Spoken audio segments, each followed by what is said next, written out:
廣州荔灣永慶坊日夜變裝秀。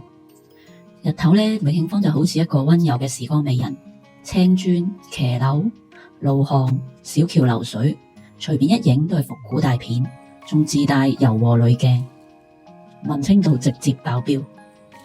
等到太陽一落山，夜幕降臨，就一秒換皮，燈火闌珊，霓虹閃爍，將古老嘅街道裝點成浪漫嘅畫卷，瞬間變身成為打卡勝地。文化傳承，非遺七線 DIY 超好玩，自己揀顏色上小金漆，跟住老師傅嘅指導，自己親身製作，就會誕生世界唯一限量款嘅七線，擁有獨一無二嘅非遺紀念品，文青感爆棚。永慶坊係將老廣傳統同現代文化結合嘅新地標，仲被評為2025年最新羊城八景之一荔灣勝景。咁就睇下我點樣喺永慶坊由朝玩到晚啦。永慶坊入邊有嘢買，有嘢玩，又有嘢食，仲有嘢睇添，真係目不暇給。嚟到呢個荔灣城市記憶館入邊，仲可以吸印仔。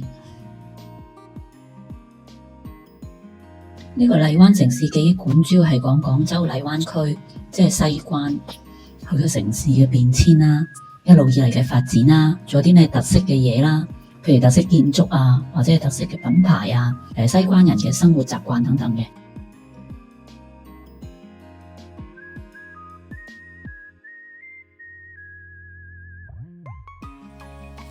佢呢個展覽館咧都係免費參觀嘅，咁同埋都有2層樓咁多嘅。咁我見佢設計都幾好啊，又好精美、好精心喎，連嶺南嘅一啲粵韻風采，例如嗰啲彩色玻璃啊，都好出名咯。咁另外仲可以同埋阿魯迅飲茶添。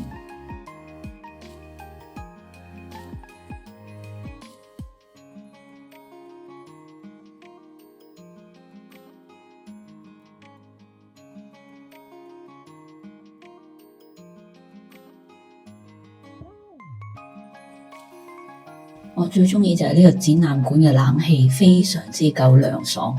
一夏天呢，日頭行到熱辣辣呢，入嚟呢休息一下呢，就冇咁容易中暑啦。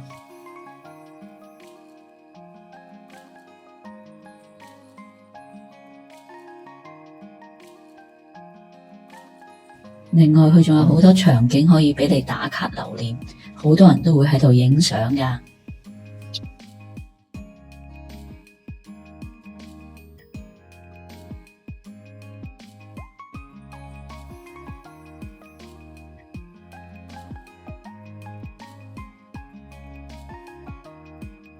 佢除咗荔灣區之外，其實廣州其他嘅一啲景點啊，佢都會特別介紹下㗎。咁我覺得佢都幾好啊，可以多啲遊客知道廣州究竟有幾靚。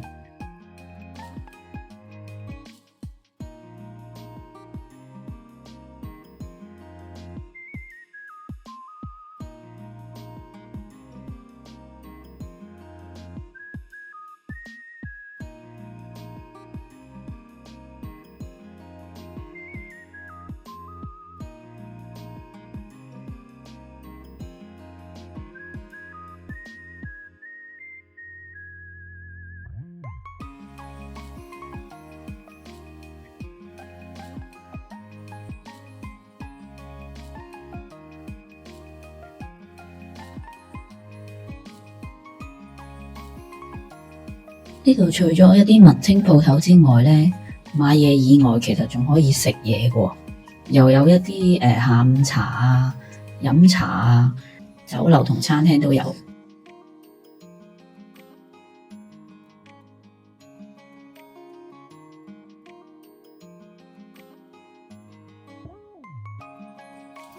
呢度仲有華輝拉腸，仲搞到變咗係腸粉博物館添。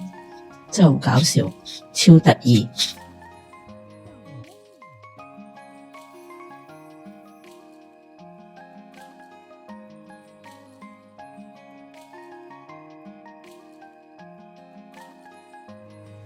傍晚時分啊，永慶坊呢邊一帶都會開晒燈嘅，咁我就想嚟呢個粵劇博物館睇下，免費參觀㗎，咁啊睇下啦，粵劇藝術喎，廣東一大特色。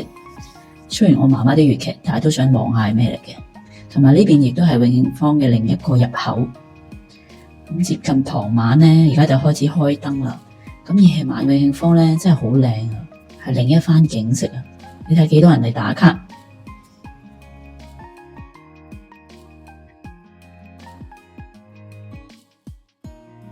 本來話去粵劇藝術博物館嘅，結果行下，俾啲燈光吸引呢，行下就去咗另外一間鋪頭入邊啦。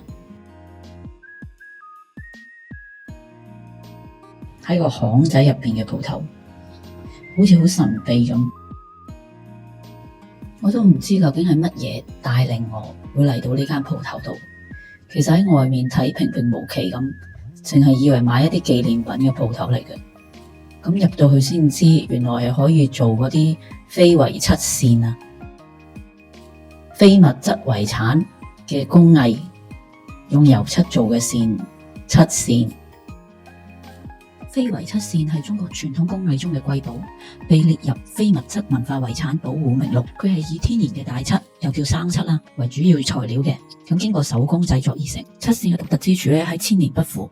佢唔單止防潮耐高溫，仲越用越光亮。係時間嘅朋友，我揀嚟揀去，終於揀到一把自己中意嘅線面啦。咁之後師傅就叫我揀顏色啦。除咗金漆之外咧，我可以揀3種顏色嘅。咁我就揀咗粉紅色、橙色同埋紫色嘅。揀好顏色之後就要認真聽講啦。咁師傅咧就會教你點樣去握線啦，同埋握住線嗰陣咧點樣去轉啦。入水嘅時候要注意啲乜嘢啦。咁你喺轉嘅時間就會有自己獨特嘅花紋出現啦。咁你就要可以自己先練習一下啦，跟住就可以製作啦。師傅話每個人轉嘅速度同埋方向都會唔同，咁所以製作出嚟嘅花紋呢，一定係獨一無二嘅，只係你自己當時製作到出嚟嘅啫。咁同一個人喺唔同時間製作，可能都會係唔同嘅花紋噶啦。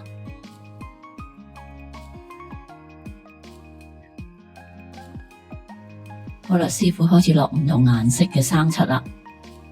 我係第一次整啫，我都好緊張啊！究竟呢個非遺嘅七線會唔會成功呢？我聽住師傅講，慢慢落去先，一路落一路轉，一路落一路轉，個花紋就會定住喺個線度啦。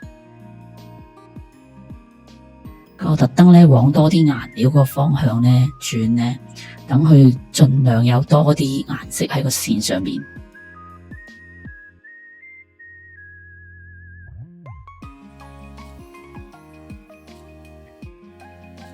我覺得呢個七線呢真係好鍛煉人嘅耐性啊 ！DIY 七線呢要好耐心，咁平時我人呢比較煩躁嘅，咁但係今次都靜落心嚟，慢慢咁轉，跟住最後用力一抽，係啦，成個抽出嚟，哇，非常之靚啊，好嘢！連師傅都讚我個線係做得好靚咯。咁同埋咧，佢又有啲粉紅色啊，有啲橙色啊，好似一啲落霞啊、煙霞咁樣，仲有啲紫色，好似係陽光下嘅海咁啦，仲有啲留白啦。咁啊，同我把線嘅文字咧，真係好配合啊！我覺得我自己揀呢幾隻色同埋做呢個七線咧，都好有成功感啊，非常靚啊！去見山，去見海，去會眾生，去尋自己，個詩句都好有詩意。同我啲顏色好配呢，連師傅都讚我真係好有天賦，呢把七線真係整得好靚。咁又係嘅，要有啲藝術天分先可以做得出嘅。哈，我自己對呢個作品都非常之滿意。呢個七線 DIY 體驗原先好似係30蚊嘅，跟住就嚟收檔啦。咁師傅就話俾我25蚊做一次，估唔到呢個平平地嘅體驗都可以玩得咁開心，真係超正。玩完出嚟個天又再黑啲，然後永慶坊開晒燈，超級靚嘅夜景，小橋流水，同埋樹上面都有燈光，非常靚。永慶坊呢個廣州新地標新景點真係超級多遊客，但係佢個景色確實係好靚，令人目不暇給，夜景真係好好打卡。真係好奇妙嘅感覺，前面古色古香，然後又有小橋流水，後面呢就係高樓大廈，廣州嘅繁華景色，好似古今結合咁，真係果然呢度係傳統同現代化文化嘅結合啊！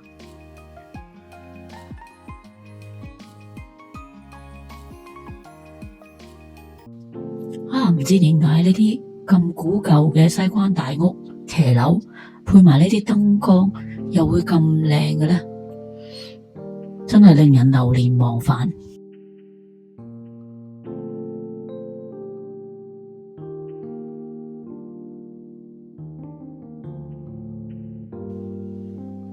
喺西關呢個夜晚一路行一路咁樣欣賞永慶坊嘅燈飾同埋夜景，感覺又幾超喎，真係好舒服，好悠閒啊！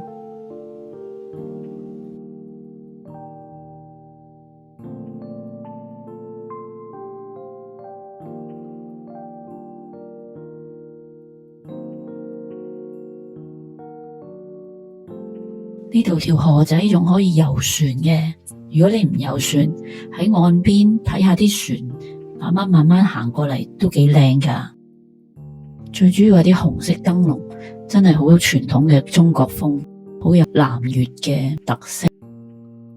其實呢啲河船就係叫做荔灣艇仔啦。如果你有喺廣州飲早茶嘅話，應該有食過艇仔粥，就係講呢啲艇仔啦。如果你喺永慶坊呢邊搭艇仔，仲可以搭到去如意坊添，好似全程大概15分鐘左右。永慶坊都幾大，我行咗一輪呢，終於嚟到粵劇藝術博物館啦。咁就參觀下廣東嘅粵韻風采啦。唔知入邊有冇粵劇名伶呢？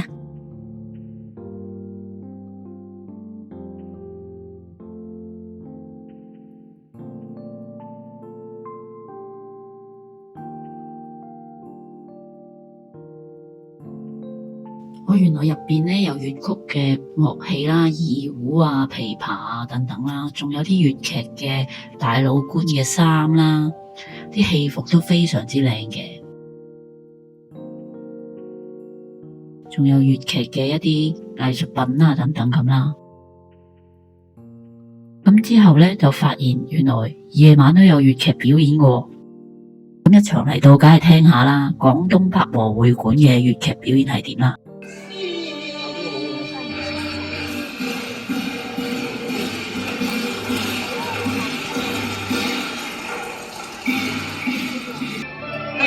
走與還萬極親無言，何品絲途近10年，急似甲胄逼玉前，夜明珠雙合成冠冕，絲途後禮送紅線，往日會藉空回夢頭事，今日應為廢客尋擊主人望轉得來公告，熱鬧前對酒多尋萬次。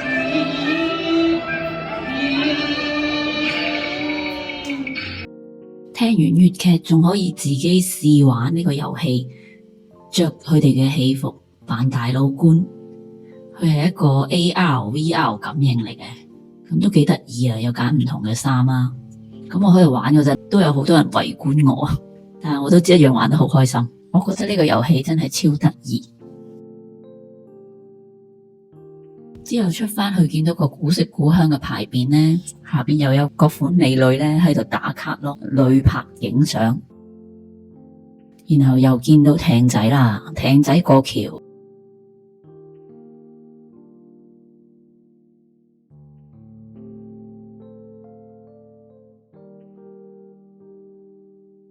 另外佢呢度仲有個打卡位，同埋有啲夜市啊、小食檔口啊咁樣。咁夜晚你行到攰咧，又可以食啲宵夜，食啲小食，都幾舒服。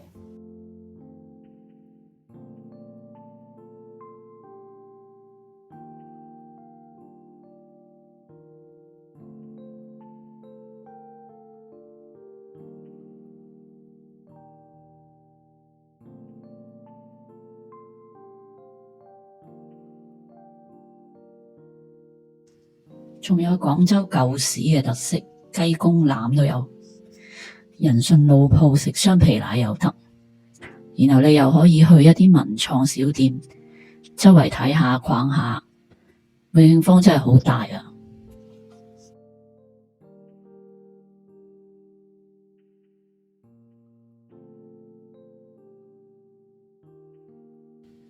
最後行出嚟永慶坊先發現，原來呢度有李小龍嘅祖屋喺度，係可以參觀嘅。但係我哋太夜啦，人哋已經關咗門啦，唯有下次再過嚟參觀啦。出咗永慶坊之後，我哋繼續俾啲燈光吸引住，跟住一路行一路行，行咗一陣先發現原來我哋已經行到如意坊啦，又見到啲艇仔，人哋已經係回程啦。咁我哋之後先至離開。今晚真係玩得好盡興，永慶坊真係好靚，好值得嚟。